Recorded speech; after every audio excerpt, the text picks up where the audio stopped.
নতুন ডেটা বাইর হয়েছে, মানে এটা হচ্ছে June to September tribunal statistics বের হয়েছে, এবং এটা অ্যাসাইলামের ক্ষেত্রে বলা হচ্ছে কিছুটা স্টেবিলাইজ হয়েছে। তারপরে লাস্ট ইয়ারে অ্যাসাইলাম এপিল হয়েছে 30,000 লাস্ট ইয়ার, এবং অ্যাসাইলামের এখন ওয়েটিং টাইম 38 উইক থেকে 42 উইকস হয়েছে।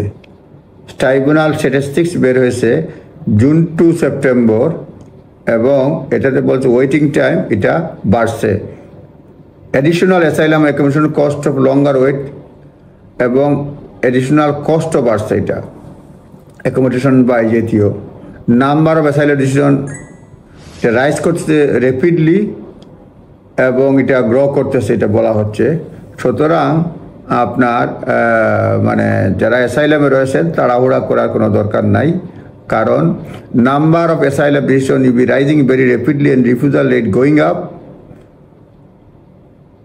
এবং সেপ্টেম্বরের পর থেকে তো আরও এপিল মানে এটা সাবমিট হয়েছে। সুতরাং এটা বাড়তে গেছে, গত 1 বছরে 30,000 অ্যাসাইলাম, এটা অনেক বড় ফিগার।